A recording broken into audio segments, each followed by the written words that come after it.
Bonjour, bienvenue sur le monde du droit. Aujourd'hui, je reçois Sophie Henry, déléguée générale du CMAP. Sophie Henry, bonjour. Bonjour.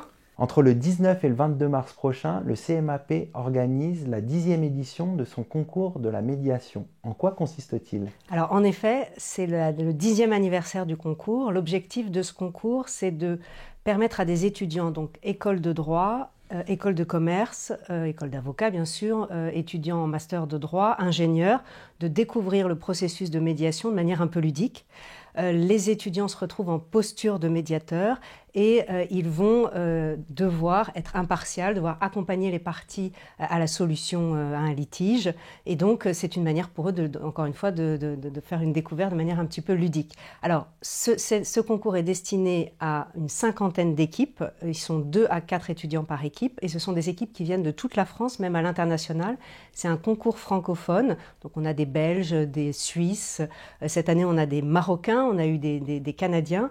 Et ces étudiants donc, vont concourir dans des médiations simulées. Ils vont être le médiateur et ceux qui vont jouer les parties, ce sont des professionnels, donc des avocats, des dirigeants d'entreprise, des magistrats. Et l'idée, encore une fois, c'est une découverte interactive avec les uns et les autres. Alors, ce concours est ponctué de plusieurs événements. Le 21 mars, il y a une joute oratoire avec des anciens secrétaires de la conférence qui vont faire le pour et le contre de la médiation. Et le 22 mars, il y a une finale avec tous les membres du jury, tous ceux qui veulent venir devant à peu près 200 personnes. Et on est accueillis, enfin tous les étudiants sont accueillis par des prestigieux cabinets d'avocats qui nous font l'honneur de nous prêter leurs locaux pour les différentes étapes du concours. Et l'objectif, c'est que quand tous ces étudiants vont aller dans le monde professionnel, ils aient le réflexe de la médiation. Et je crois que c'est un pari gagné parce qu'on a déjà plus de 1000 étudiants qui ont fait ce concours et qui aujourd'hui nous reparlent du processus de médiation. Donc, pari réussi. Quelle est la place de la médiation dans la gestion du contentieux en France?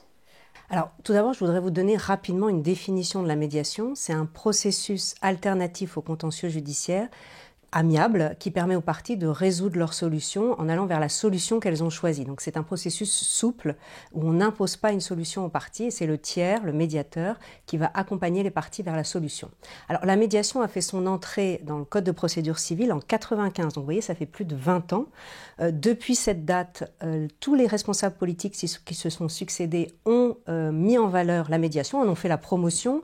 La loi J21 en novembre 2016 a fait une très large place à la médiation. Madame Belloubet, très récemment, sur les 5 chantiers de la justice, a également fait la promotion des modes alternatifs. Donc tout est là pour que la médiation se développe. On connaît les qualités de la médiation. Alors moi, je vais vous parler de la médiation pour les entreprises, parce que c'est ce que je connais, c'est ce que le CMAP traite régulièrement, tous les jours. Gain de temps, c'est une quinzaine d'heures, qui c'est sur un délai de 2 mois pour résoudre un conflit. Confidentialité, maîtrise des coûts, pérennisation des relations contractuelles parce que les entreprises pourront continuer à travailler ensemble après le conflit. Et puis, maîtrise de la solution parce que ce sont les entreprises qui choisissent leur solution, on ne leur impose pas. Donc, on voit une promotion par tous de la médiation, des grands avantages de la médiation. Et on sait par une étude de la Commission juridique du Parlement européen qu'il n'y a qu'1% du contentieux qui va en médiation. Donc, on est dans une situation qui est totalement paradoxale. Quelles en sont les raisons? J'en vois 2. D'abord, une méconnaissance du processus de médiation. Il y a une véritable confusion sur le terme. On mélange un peu tout en mettant tout dans la médiation. Certaines personnes ne font même pas la différence entre l'arbitrage, qui est une solution de justice privée, et la médiation. Donc une première chose, c'est cette méconnaissance, cette confusion. Donc un nécessaire travail de pédagogie et de sensibilisation. Et je vous remercie de me donner la parole aujourd'hui parce que ça va largement y contribuer. Et puis une deuxième raison que je vois, c'est un problème culturel. C'est-à-dire qu'en France, on a la culture du conflit. Si vous êtes fort, vous allez à l'affrontement.